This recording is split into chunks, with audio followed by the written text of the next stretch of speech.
and welcome to another episode of Millionaires Are Made, the show where we believe you can learn and become a millionaire in all 6 aspects of health. This show is built on the fundamental belief that every person you meet knows something that you don't. There's something to be learned from everyone. Let that sink in for a second. Okay, that's a second. So one thing we like to do here on Millionaires Are Made is we like to keep it super real. I don't even meet our guests until about 15 minutes before the show so that we don't have any bias or thought or talk. It's going to be raw. I do know their tips. They just told them to me. They're going to be awesome. You're in for a great show. I'm super excited. We have 3 amazing guests. Amber is returning again. She's been on our show before, and we have 2 new guests, Luke and Emma. It's going to be super fun. We do have a sponsor today. Our sponsor is eLiances. They're a great, not a networking company, but if you are interested in connecting with other entrepreneurs, learning, teaching, really connecting with all sorts of great people, check out eLiances.com. They're a super awesome group. My buddy David's awesome. If you have any questions on that, of course, shoot a comment, shoot a tip, message us, however, we'll get you all information. If you want to be a sponsor on one of these episodes, feel free to reach out as well. Same way, comment, email, phone number, all our information is virtually everywhere. So if you have any questions, let us know. Again, we have 3 awesome guests. If you want to be a guest, contact us. We always need more guests. We're looking for tons of guests. We love hearing from all over the world. Any kind of background, anyone and everyone has something that they can teach. Even you can teach something and tell us a little bit about your life journey and what you've learned. We also are curious what you guys want to know. Today's topic is logic. We're doing intellectual health logic.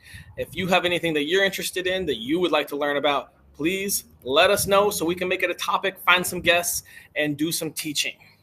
So without further ado, how do I improve my intellectual health with logic? Well, first, I do a lot of reading. I'm a big reader. I read at least 10 pages every day of nonfiction. And today, I'm actually in the middle of this awesome book that's going to be my tip for the day. This book is called The Road Less Stupid by Keith Cunningham. And the book, where I'm at right now, is talking about something called thinking time. So sometimes everyone says, think about it, ponder on it, sleep on it, something like that.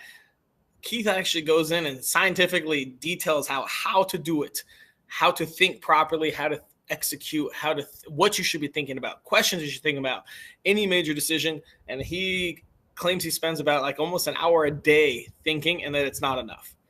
So if you are interested in some logic and some intellectual health, Philip, I agree with you. I would go check it. We got the link there for you so you can go buy it. The Road Less Stupid by Keith Cunningham. If you don't know who he is, frickin' Google that guy. Super smart guy. And that book is, I can't put it down. I read about an hour on the plane, and I'm about to read more as soon as we're done here. So without further ado, reading, logic, thinking time. Think. We're going to bring out our first guest here. Her name is Emma. Emma, how you doing today? Hello, thanks for having me. Good to be here. And where are you calling from today? I am based in the south of England in the UK in a little county called Hampshire. Very awesome. Emma, who are you?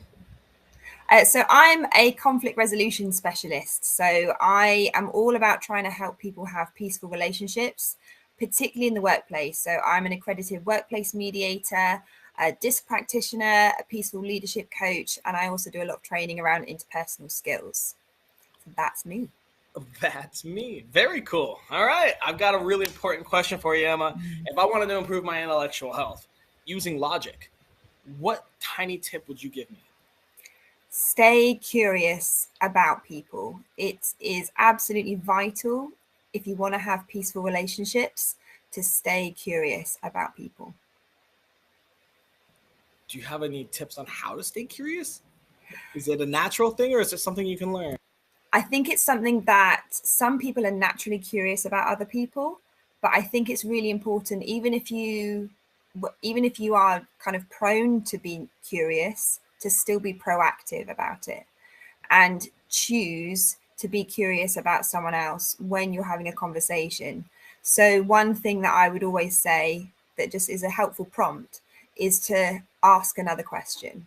It's so easy for us to ask one question and then feel like we've had the complete answer and we know exactly what, how the conversation's going, what they're thinking, and we've summed it up already in our heads. But instead of jumping the gun, by thinking instead, actually, I'm going to ask another question and delve deeper into that topic that we're talking about, then it's just one other way to just remain curious and keep asking questions, remembering that we don't know all the facts. Sometimes we don't even know what we don't know. Absolutely. Absolutely. All right, Emma, where in the world did you learn this tip? Well, probably unsurprisingly, through my job. I've been a workplace mediator for about 8 years now. And the longer that I do this job for, the more I see the people who remain stuck in this really uncomfortable conflict, and those who also tend to be the most affected by the situation that's going on, are often those who have quite a fixed perspective about what caused the situation, about the other person involved, and it's hard to get them to shift from that perspective. Whereas those people who are curious and want to understand where that other person is coming from, even if they feel really hurt by what they did, even if it feels like I would never do something like that, but if there's still an element of curiosity in that person, then they are much more likely to get through the situation and come out of it in a better state of mind. And also just to be able to put that in the past. Whereas those people who have quite a fixed perspective on what's happened, I meet a lot of mind readers, I'm telling you, in my job, a lot of people who really think that they know what the other person is thinking, why they did things a certain way, without realizing that actually, if you are coming from a perspective of logic, we all have very different frames of reference in terms of how we see the world and see other people.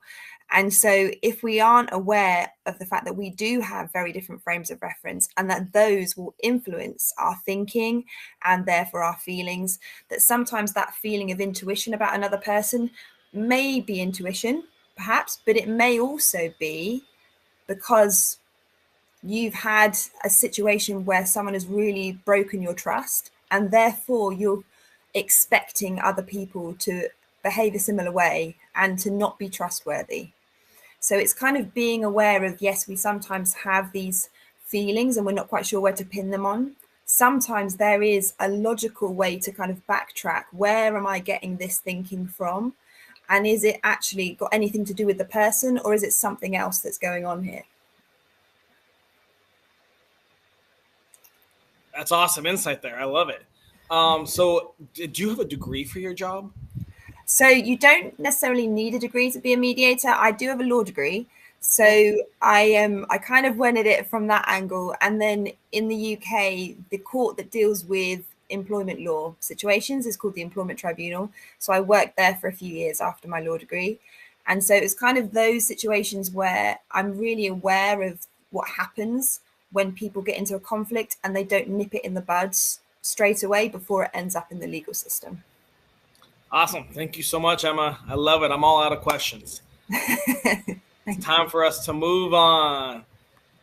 Our next guest here is Luke. Luke, who are you? I'm awesome. And yourself? Oh, I'm great, but who are you? Oh, who am I? Oh, that's a long question. I am for this sake of argument, transformational mindset coach and speaker, which just is a fancy way of saying I help people get out of their own way, overcome their limiting beliefs, the BS stories we tell ourselves, those limitations that create those fears, those hesitancies, the low self-belief, low self-confidence, thinking we can't do anything. So I help people overcome those and become the best versions of themselves to stop holding themselves back. That's the short answer. Very cool. Do you work with yourself, or do you have other coaches that work with you? No, I work as a primary one-on-one with my clients, as well as I have group coaching programs and courses, self-directed, to help facilitate transformation in my clients. And I also do it with team training and speaking on stage to organizations, associations, and companies. All right, Luke. Sound pretty cool, but I've got a question for you. Sure. If I wanted to improve my intellectual health using logic, what simple piece of advice would you give me? The first and most critical step is self-awareness, becoming the observer of ourselves, that objective observer. And we call this mindfulness. It's always the first step. Mindfulness. Okay. All right. So a little bit, I guess, tell us about your journey, but also while you're doing that, answer how we can easily become more mindful. Sure. Well, I mean, since this is facilitating our intellectual health and logic, in order to get to logic, we're inherently emotional creatures. And that gets us into trouble most oftentimes because we subconsciously or we automatically emotionally react to things instead of intelligently and rationally responding.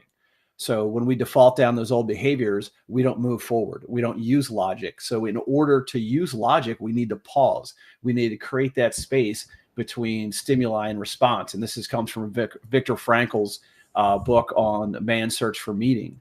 And that's how we get towards the fundamentals of critical thinking, is applying logic and reason by taking a step back. So the trick is, or the tip is whenever something happens, you're going to have a thought and a feeling that's going to create this, an old decision, a belief about something, and you're going to want to act in a certain way, is to take that pause and ask yourself, is what I'm about to do next going to serve me? Is it going to move me forward, or is it going to take me back in alignment with my goals? So it's very critical to know and keep present that mindfulness, that self-awareness in your conscious brain of what am I trying to achieve? Who am I trying to become? Am I, happy and positive and abundant? And all of those things are predicated on your ability to make a decision that's an intelligent response to the environment instead of an emotional reaction where we give our power and control away and we allow others to influence our actions and outcomes. So if we want to change, we have to change ourselves by creating that space. And that's where mindfulness and self-awareness play that critical role to allow you to do that by asking yourself one simple question: is this going to serve me? Is this going to serve me? Awesome. That's great. So yeah, I mean that definitely makes sense. Sit back before you respond to some sort of reaction. Think, does this serve with my goals? Does this align with my goals and my values?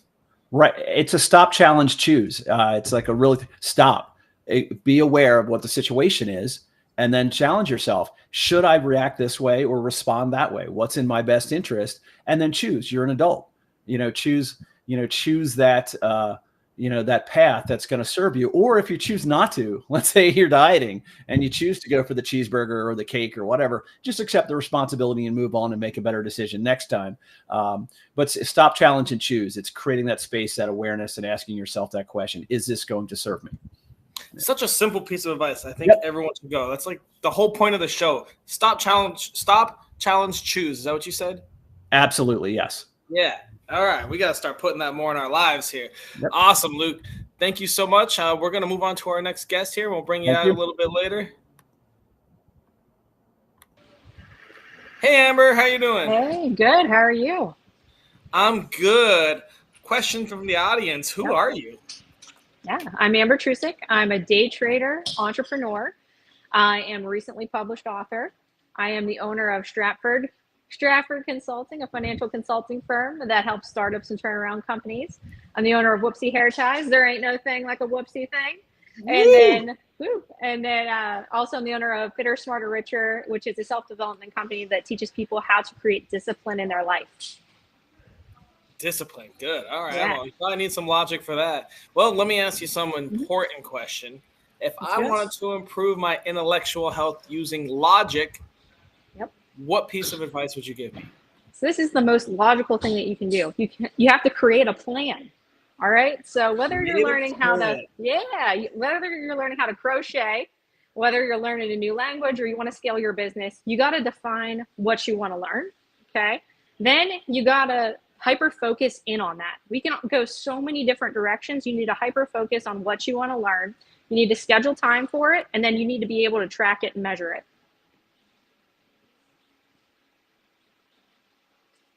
Okay, so I guess you probably have quite a lot of background, but let me ask you, what on your journey led you to the simple tip? Make a plan, improve logic. How'd you learn it? Yeah, so when I was starting out in my career in finance, I really wasn't getting promoted as fast as I wanted to. And that's when I said, okay, let's break this down logically on how I can make more money. And this is where this came about, is literally growth and development, and how can I plan and accelerate that faster? And that was me scheduling it, tracking it. And then ultimately I saw my career go into a hockey stick because of this system. Awesome. Wow. Yeah. Simple. All right. What's the very, very first step to making a plan? All right. So you need to define what you want to learn.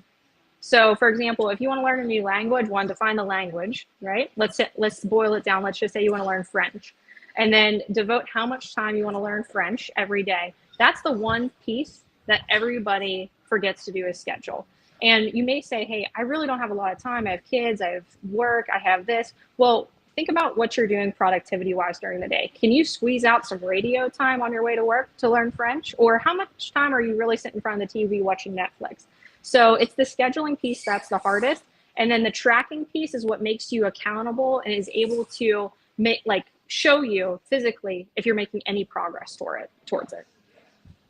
I love it. Yeah, I mean, even just download an app on your phone, 10 Yeah. minutes a day less of Facebook doom scrolling. You could be That's learning right. some French there.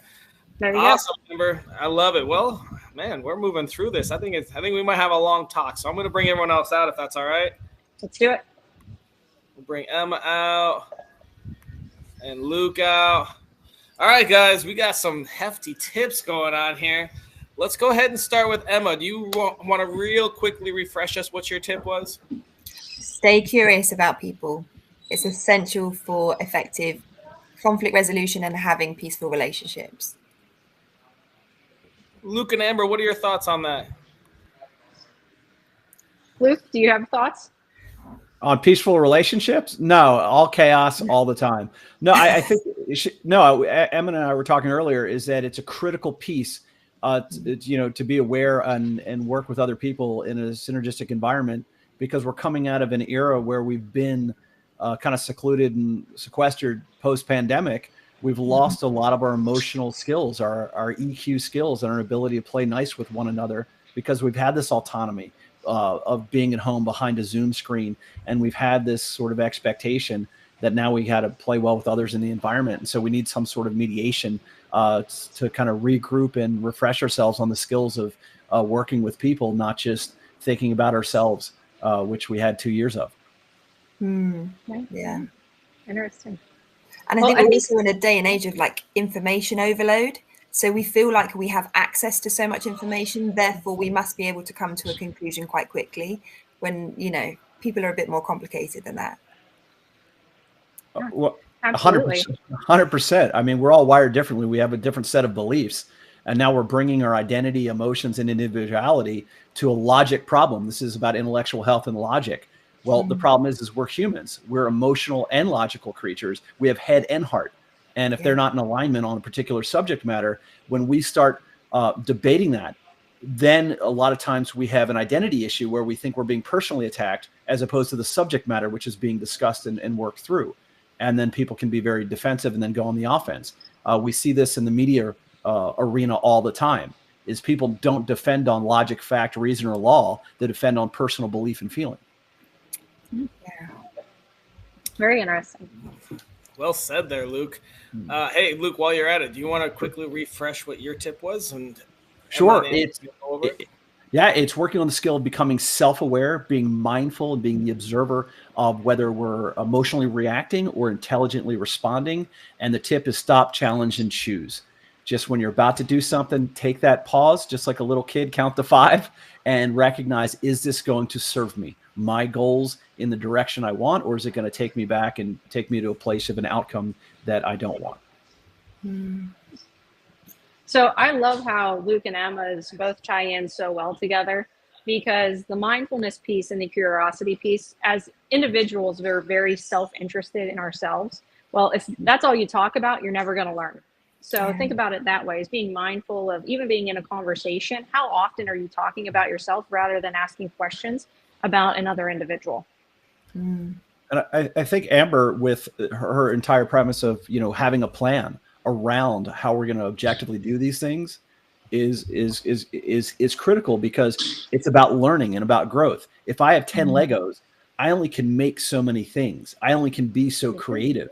So if you are open and curious and now have 100 Legos and you do your reading, like we just learned, you're reading your 10 minutes a day, you're recognizing podcasts, you're being a student of life. When we get more information in, then our brain has more things to process and has more outcomes and more creative opportunity to come up with a solution outside of what we think we know.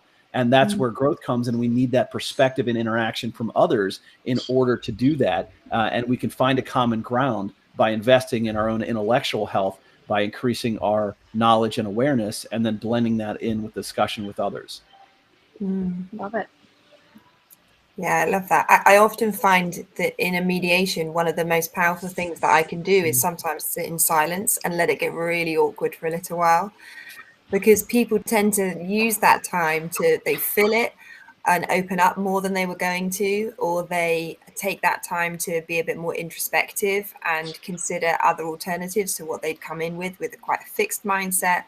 I think having a moment in conversation with people and separately, individually, for mindfulness can be really good in both aspects. 100%. All right, let's hear that last tip, and let's go over it as well. All right. So I think Luke too hit on this, but creating a plan. So being able to define it, what you want to learn, hyper focusing on it, which is one of the big things that you need to do. We can go so many different directions, but hyper focusing in on one thing. It's like reading multiple books. If you read multiple books, you're not going to get one book done faster than the others. And then also being able to schedule it and being able to track it.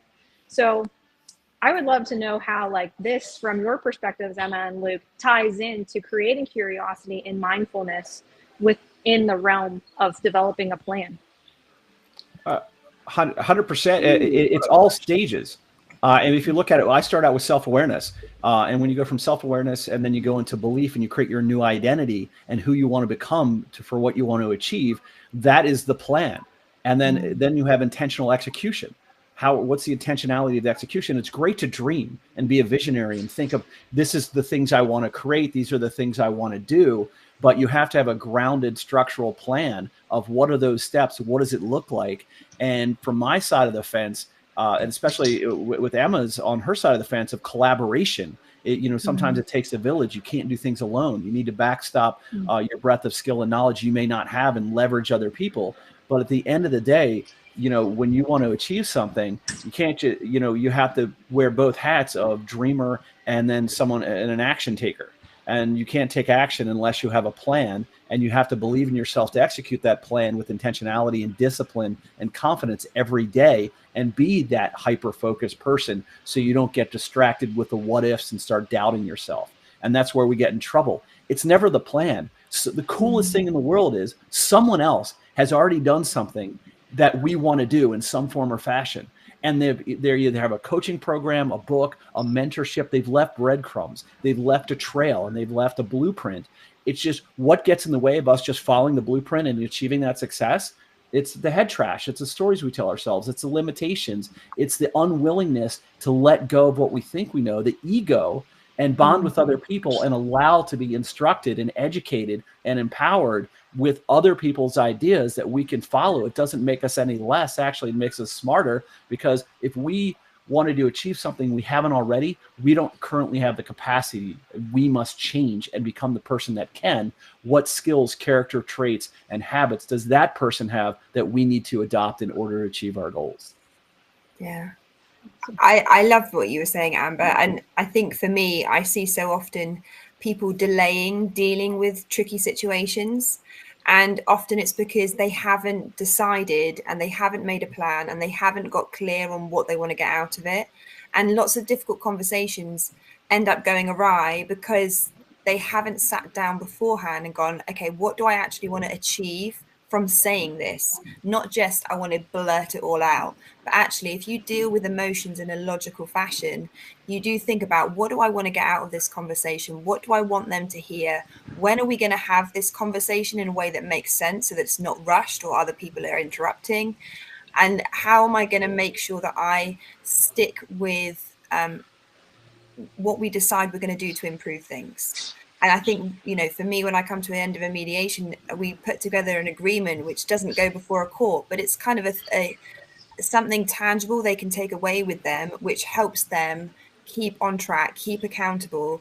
And I think it relates so much to what you were saying about having a plan, that when you kind of decide what you want to get out of it, you schedule it in, don't put it off, and you keep yourself accountable. It works for so many areas of life. Awesome. Damn, you guys are killing it. I love when I don't even have to talk. I can sit back and just get the knowledge soaking in. But we do have one more task. Okay. We got to come up with a daily challenge.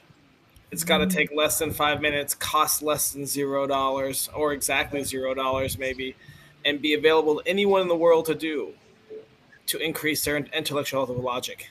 What ideas do you guys have?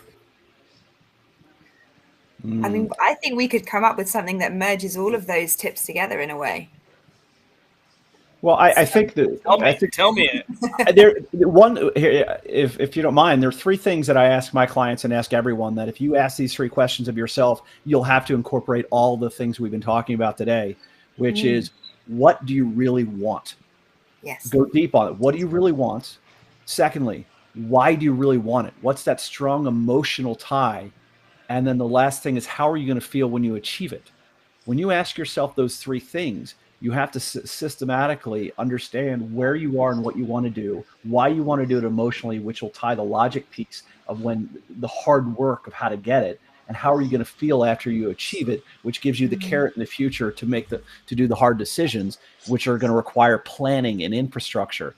And to get a plan, you need to collaborate and find out who did it before you, who did it well, what do I need to learn and grow into to do that.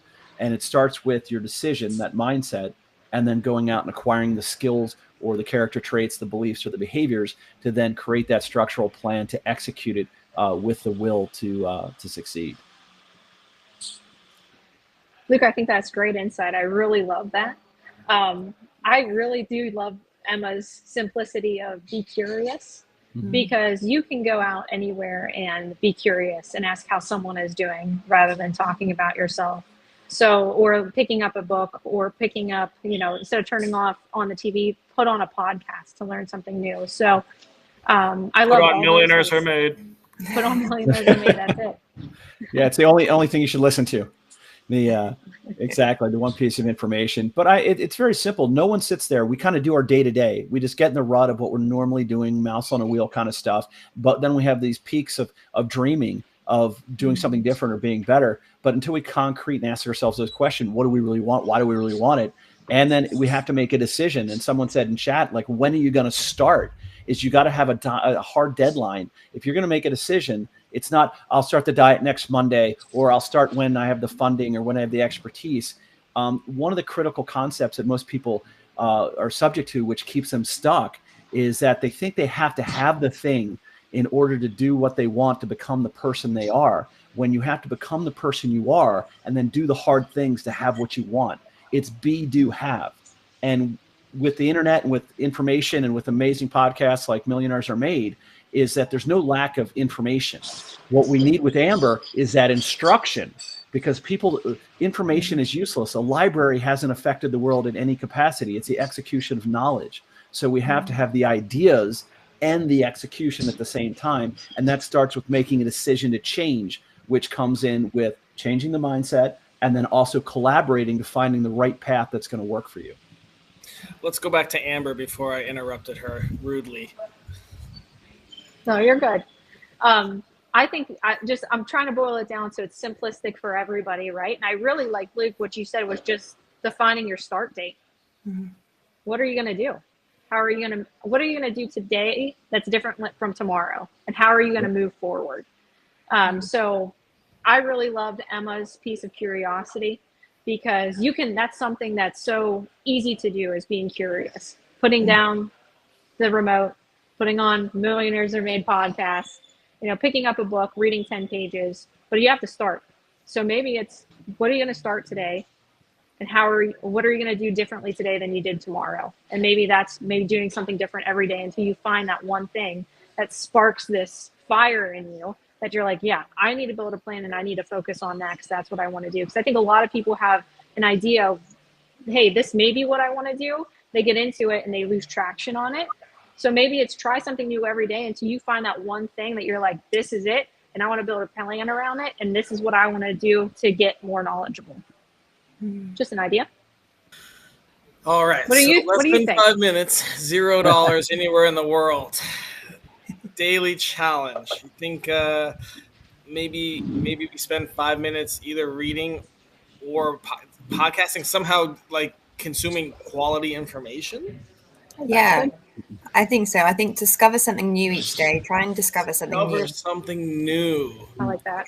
And that could be Curiosity, I like information that. or something about people you know in your household, you know, something new each day. So every day, spend 5 minutes curiously examining, have a plan, do it at the same time every day, maybe. Yeah. I would go further and say, be curious about what scares you.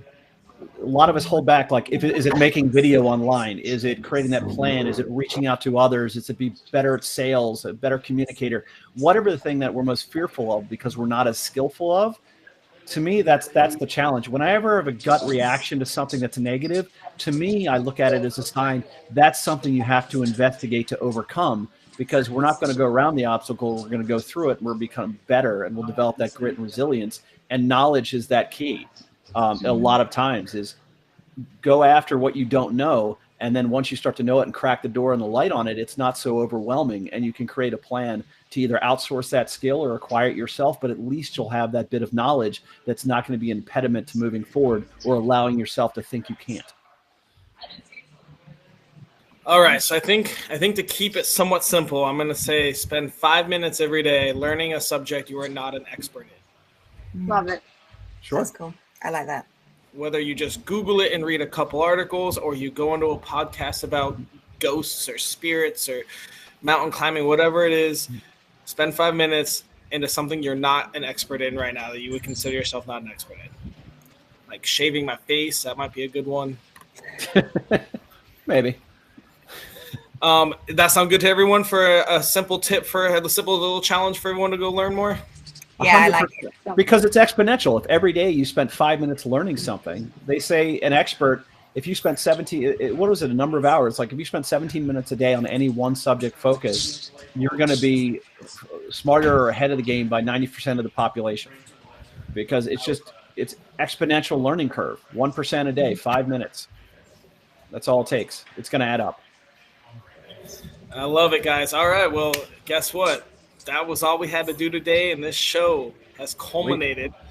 You guys did awesome. Thank you all. I'm going to put you backstage, and I'll talk to you after the show's over. Thank you. Whew, man, I hope you all learned something off that one. We had 3 awesome guests, learned all about logic and intellectual health and how to grow it. Have a sweet daily challenge. Spend 5 minutes every day learning about a subject you're not an expert in. So if you're really bad at pickleball, maybe you're going to have to start learning some pickleball rules. If you're really bad at drawing, maybe you'll have to take a drawing class. I mean, if you take an hour-long class, that could cover you for the full week. I'll accept it. But either way, let's take 5 minutes. Let's go learn something new every day, and make sure you stay tuned for another episode. And about 20 minutes, we'll have another episode of Millionaires Are Made, and hope you guys enjoy.